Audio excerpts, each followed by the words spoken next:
Presiden Joko Widodo enggan berkomentar soal putra bungsunya yang juga ketum PSI Kaisang Pangarep yang didaftarkan oleh relawan pro Prabowo Gibran sebagai bakal calon wali kota Bekasi di Pilkada lewat Partai Kebangkitan Bangsa.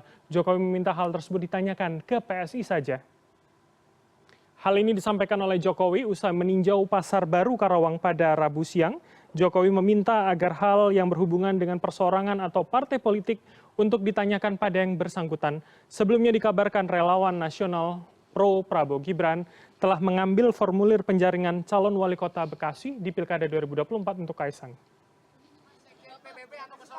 Tanyakan ke partai, ke PSI, tanyakan ke PSI. Itu urusan partai. Terima kasih Pak. Apanya?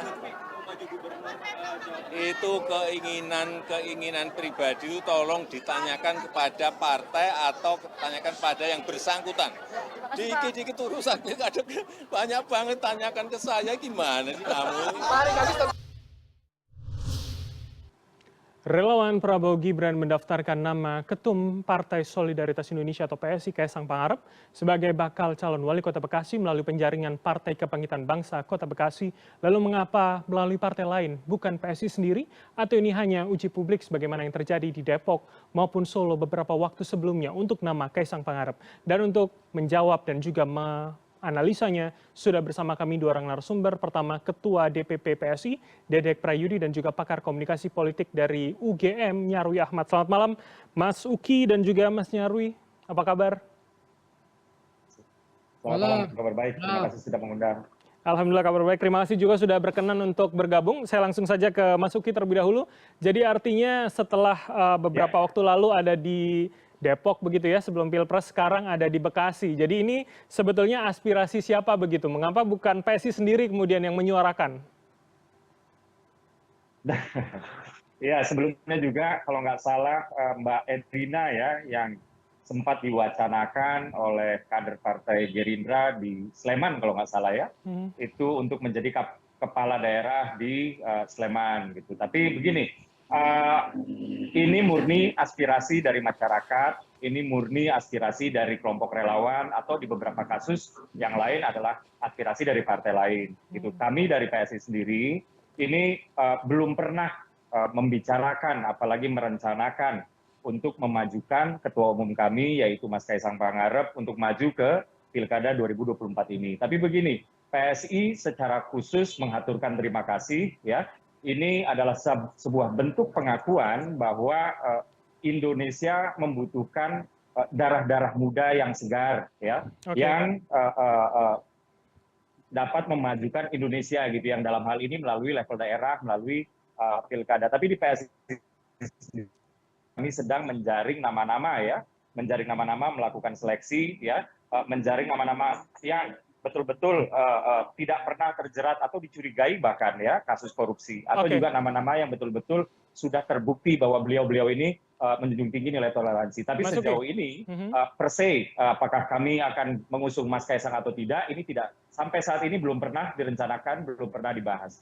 Oke, jadi artinya kalau misalkan kita spesifik pada Kota Bekasi ini menjadi prioritas bagi PSI atau tidak? Dan kemudian apakah ketika nama Mas Kaisang tidak masuk dalam pilkada atau memang disiapkan untuk pos lainnya begitu nanti di pemerintahan? Enggak Mas Bram. Jadi sampai dengan saat ini ya, pembicaraan soal Ketua Umum Mas Kaisang Pangarep untuk maju ke pilkada, baik itu dari Bekasi ya, baik itu dari tempat lain, termasuk misalnya Mbak Erina waktu itu pernah diwacanakan di Sleman misalnya ya, itu belum menjadi sesuatu yang pernah kami bicarakan, kami rencanakan, atau bahkan kami rancang gitu. Itu murni aspirasi dari pihak eksternal, dan sikap kami terhadap ini kan terbalik ya, kalau yang sudah-sudah dulu itu PSI yang menjagokan kader partai lain gitu. Nah ini saat ini justru dari eksternal yang menjagokan kader PSI, yang dalam hal ini adalah ketua umum kami. Kami berterima kasih, kami tersanjung, dan ini adalah buat kami sebuah bentuk pengakuan bahwa darah-darah muda potensial ini dipercaya oleh masyarakat untuk memimpin di Oke. Indonesia dalam hal ini di level daerah. Baik, oke. Saya ke Mas Nyarwi kalau begitu saya minta analisanya Mas Nyarwi. Jadi ini bisa kemudian memang seperti yang dikatakan Mas Uki bahwa memang genuine dari relawan, dari masyarakat begitu, atau jangan-jangan di belakang ini sudah ada komunikasi begitu kalau kita analisa dari kacamata politik begitu Mas Nyarwi? Ya, kalau dikatakan apa genuine ya bisa aja itu seperti itu. Tetapi kan kita lihat ya keberadaan Mas Kaisang ini kan putra presiden, tokoh juga, ketua umum PSI gitu.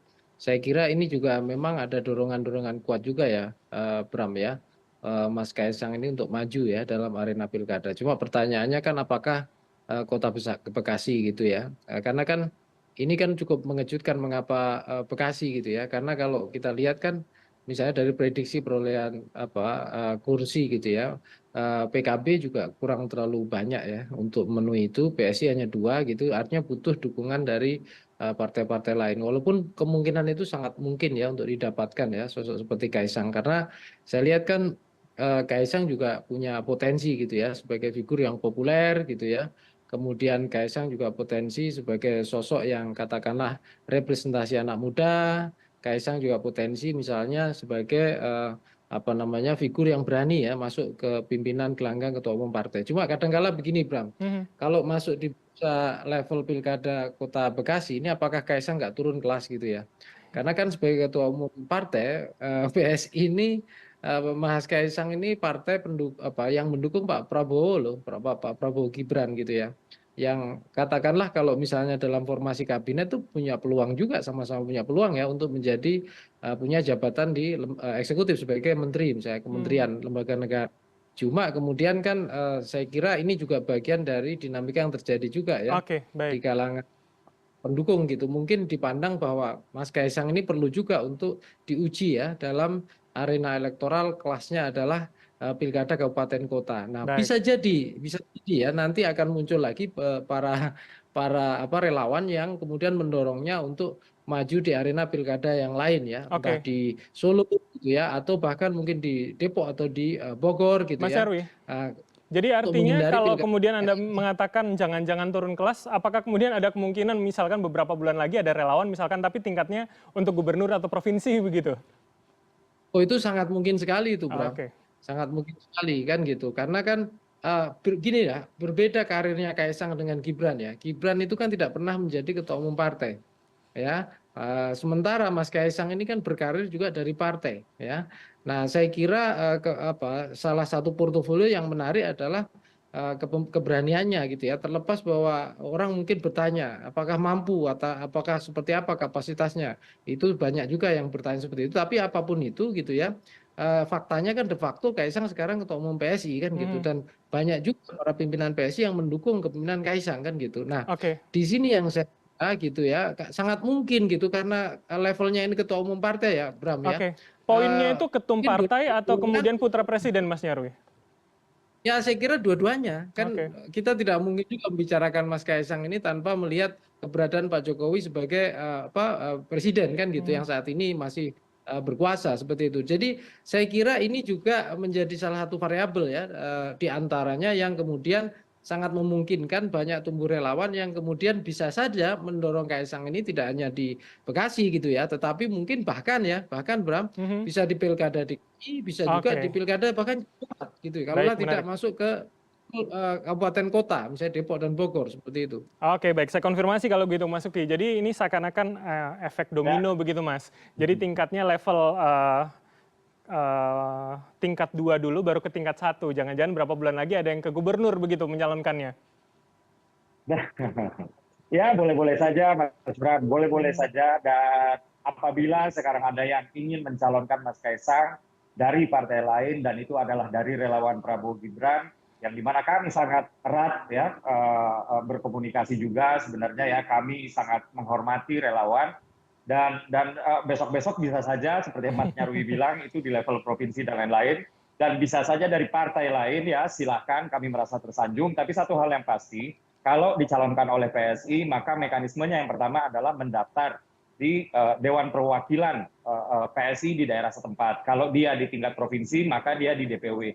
Kalau dia di tingkat kabupaten kota, maka dia di pendaftarannya di tingkat DPD. Lalu kemudian DPD memberikan rekomendasi ke provinsi, provinsi memberikan rekomendasi ke DPP, baru DPP yang memutuskan akan mengusung siapa gitu. Nah, Baik. hingga hari ini ya setidaknya yang kami tahu ya, Mas Kaisang itu belum pernah ya mendaftarkan diri ya ke DPD manapun atau DPW manapun untuk kemudian diputuskan di tingkat pusat. Jadi terlepas beliau itu adalah ketua umum, tentunya proses-proses administratif ini juga kan menjadi signal ya, apakah beliau akan maju atau tidak, dan sejauh ini kalau memang mau maju seharusnya sudah ada di pendaftaran di kantor perwakilan tingkat. Nah, tapi Begitu, Mas Bram. kalau hatinya PSI ini sebetulnya merelakan Mas Kaisang kemana? Kalau Mas Nyarwi tadi kan mengatakan ya jangan-jangan ini turun kelas. Harusnya kan ketum pendukung tuh dapatnya di pemerintahan, menteri gitu loh, Mas Uki. Iya, iya, iya. Ini belum pernah juga kami bahas ya. Apalagi satu hal sih waktu itu pernah yang dibahas, apakah karena kan teman-teman relawan yang ada di Depok ya, relawan Kaisang ini yang ada di Depok itu benar-benar ingin Mas Kaisang ini maju melalui di Depok ya. Saat itu waktu belum isu pilkada ini mencuat, itu iseng-iseng kawan-kawan ada yang bertanya, Mas Kaisang mau maju nggak di Depok? Beliau itu hanya ketawa-ketawa, ya bilang jangan kayak gitu. Jadi itu pembicaraan paling jauh yang bisa saya sampaikan ya. Apakah PSI sudah punya daerah-daerah yang favorit untuk Mas Kaisang? Saya pikir ini belum sejauh ini, situasi masih sangat cair, apalagi nanti kita membicarakan soal koalisi antar partai, dan yang melakukan koalisi itu adalah PSI di tingkat daerah-daerah tersebut. Mas Uki, jadi ini pun juga belum dilakukan. Kalau begitu, kenapa kemudian dari Depok ke Bekasi, atau jangan-jangan ini menyesuaikan dari kursi PSI juga yang setelah pileg begitu, apalagi di Bekasi ada 2 kursi dari PSI? Kalau berbicara soal kursi, sebenarnya memang betul ya, ada pembicaraan di internal kami bahwa kalau kita berbicara soal perolehan kursi, semakin banyak perolehan kursi, maka peluang kami untuk memajukan kader kami sendiri itu maka akan semakin besar. Dan itu pun saat itu kami sedang membicarakan Pilgub DKI. Gitu. Jadi saat itu kami tidak sedang membicarakan Bekasi, kami tidak sedang membicarakan Depok dan lain-lain. Di DKI kami memperoleh kursi 8 kursi. Dan kami sedang mendalami kemungkinan besar ya kader PSI untuk maju sebagai kalau nggak gubernur atau dia sebagai wakil gubernur. Nah, ini nama Mas Kaisang belum mengerucut kepada sebuah nama. Belum mengerucut kepada sebuah nama, Mas Bram. Oke, baik. Saya ke Mas Nyarwi kalau begitu.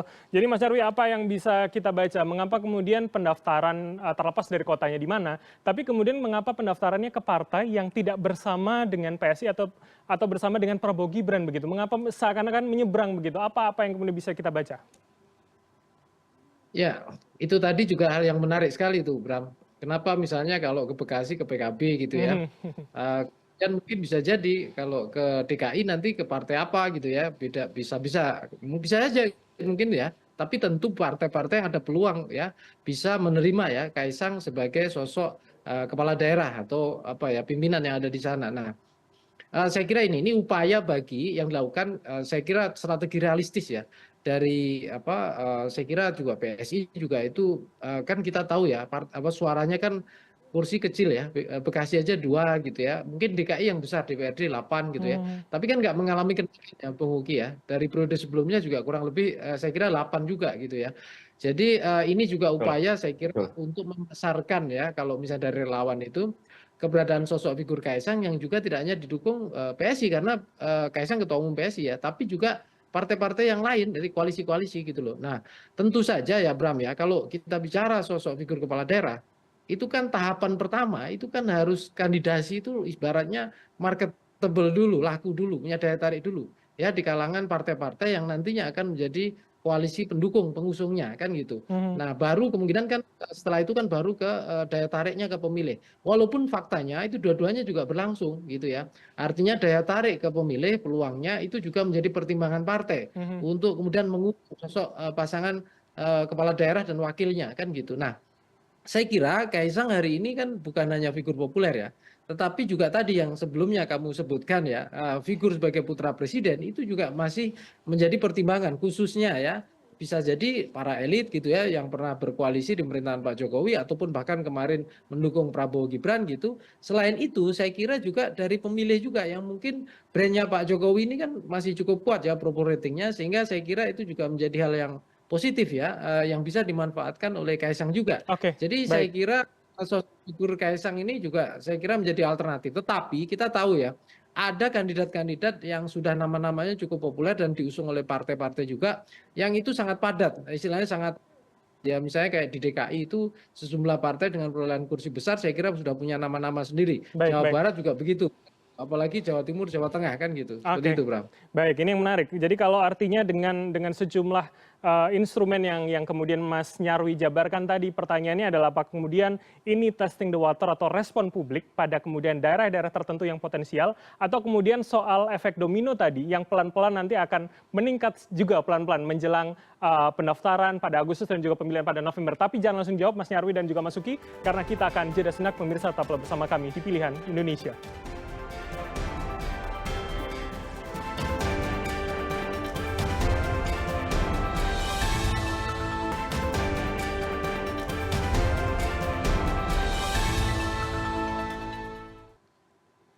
Anda masih bersama kami di Pilihan Indonesia dan saya masih dengan dua orang narasumber, ada Mas Uki dan juga Mas Nyarwi. Kalau begitu saya ke Mas Uki terlebih dahulu. Mas Uki, jadi ini apakah jangan-jangan kemudian strategi politik begitu mencoba nama Mas Kaisang pada banyak daerah mana yang cocok, atau jangan-jangan lebih ke efek domino tadi nanti siap-siap ya untuk Pilgub DKI begitu, Mas Uki?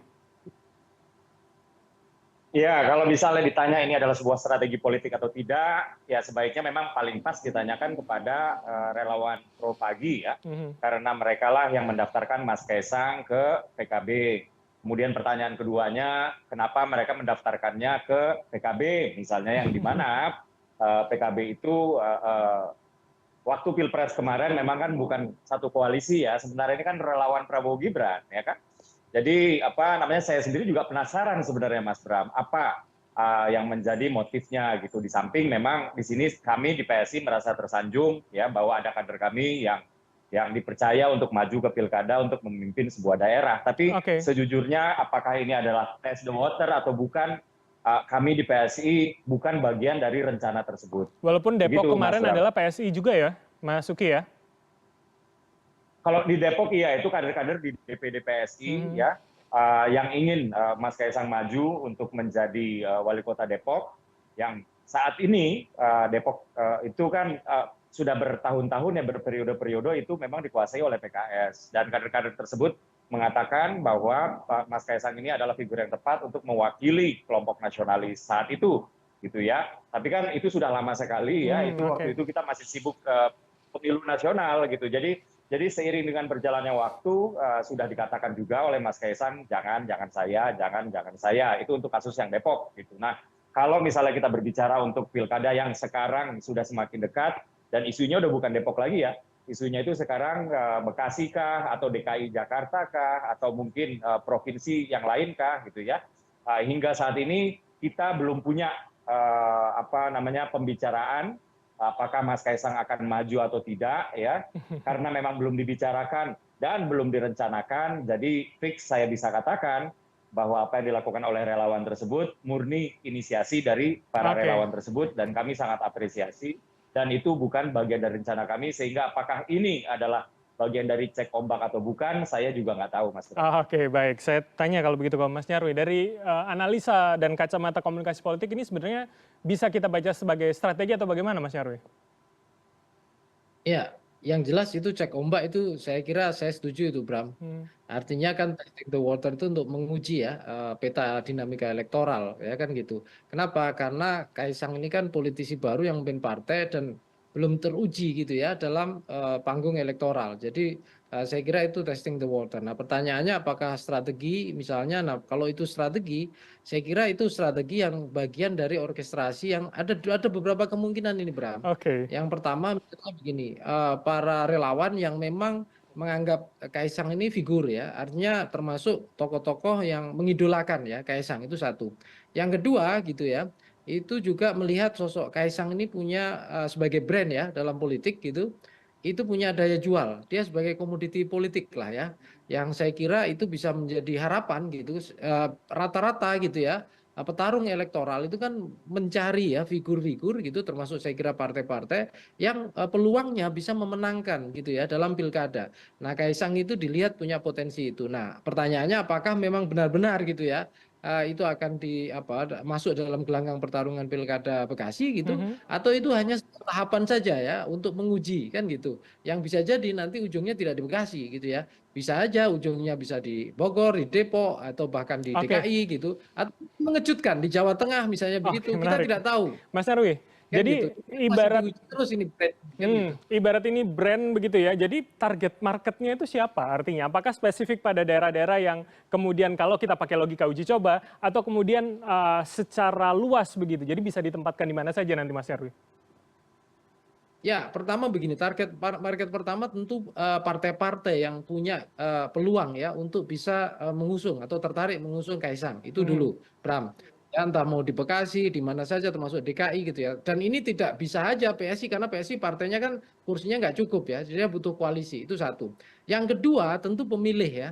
Pemilih. Karena apa? Kalau dikatakan Kaisang populer, saya kira popularitas Kaisang cukup besar. Tetapi pertanyaannya kan apakah Kaisang itu electable ya? Bisa dipilih dan bahkan mungkin menang gitu ya, bisa menangkan pertarungan dalam sebuah arena pilkada, entah level kabupaten, kota atau bahkan provinsi. Nah, itu kan harus kemudian diuji ya dengan tidak hanya dirinya sebagai daya tarik gitu, tetapi juga para kompetitornya. Contoh misalnya DKI gitu ya. Kan ada nama-nama besar yang seringkali disebut ya, termasuk diusung-usung partai mapan ya. Banyak diantaranya dianggap tokoh nasional juga atau sudah pernah menjadi tokoh nasional yang banyak dibicarakan orang dari Anies, Ahok ya, banyak lagi tokoh-tokoh yang lain, ada Andika, ada siapa Oke. lagi gitu ya, dari partai-partai itu. Nah, saya kira ini juga bagian dari bagaimana brand-brand ini bertarung ya, personal brand para tokoh ini bertarung dalam alam pikiran para pemilih.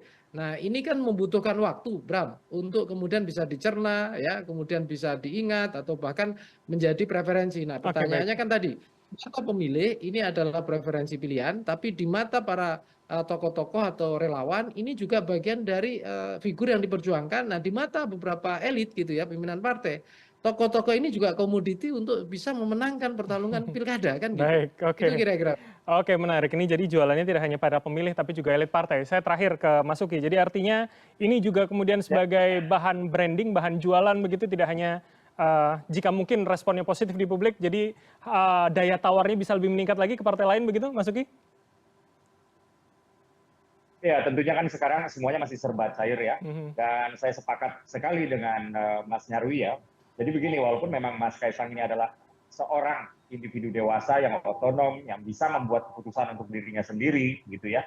Tapi secara branding politik, tentu saja Mas Kaisang ini tidak bisa dilepaskan dari simbol politik seorang Joko Widodo. Demikian. Tapi yang jelas, apakah ini test the water atau bukan, apakah diorkestrasi oleh pihak-pihak yang di mana ini di luar PSI, ya ini bisa-bisa saja, tapi yang jelas PSI dalam hal ini tidak tahu menahu. PSI saat ini masih sibuk menjaring nama-nama anak-anak muda, darah-darah segar, ya untuk bergabung bersama PSI di Pilkada 2024 ini, dan hingga saat ini nama seorang Kaisang Pangarep yang di mana beliau adalah Ketua Umum PSI itu belum menjadi bagian dari calon-calon yang akan dimajukan oleh PSI untuk Pilkada 2024 ini, Mas Bram. Oke, jadi terakhir artinya kapan publik bisa mengetahui atau memahami mana jalan yang dipilih Mas Kaisang? Pilkada kah atau kemudian memperkuat pemerintahan nanti? Kalau itu kita lihat saja nanti, ya kita lihat saja nanti. Saya sendiri juga belum bisa menjawab karena semuanya masih serba cair. Pilkada kita berbicara soal koalisi di level daerah, dan ini pun sebenarnya saya tidak ingin mendahului kawan-kawan kami di tingkat DPD, di tingkat DPW yang masih membangun komunikasi untuk melakukan koalisi. Jadi biarkan mereka dulu ya melakukan komunikasi dengan partai-partai lain di tingkat daerah. Sementara kami ya itu hanya sebagai dalam hal ini memastikan bahwa guideline-guideline yang sudah kami buat itu dilaksanakan oleh kawan-kawan kami di tingkat daerah, di DPW dan di DPD. Hingga Baik. saat ini ya rekomendasi dari DPD, dari DPW itu belum ada yang masuk ke DPP gitu. Hmm. Tapi berbicara soal Mas Kaisang, sekali lagi Mas Kaisang pertama belum pernah membicarakan itu ya. Yang kedua, kami belum pernah merencanakan itu. Dan yang ketiga, secara administratif, Mas Kaisang belum pernah mendaftar di baik itu DPW maupun DPD. Jadi dapat kami pastikan bahwa itu murni organik, bahwa itu murni dari aspirasi masyarakat. Dan kami apresiasi itu. Oke, baik. Kami publik tentunya akan menunggu kemana langkah berikutnya dari seorang Kaisang Pangarep. Terima kasih atas waktu dari para narasumber. Ada pakar komunikasi politik UGM, Nyarwi Ahmad, dan juga Ketua DPP PSI, Dedek Prayudi atau Mas Uki, telah bergabung bersama kami. Selamat malam. Sehat selalu semuanya, mas-mas kalian. Selamat malam.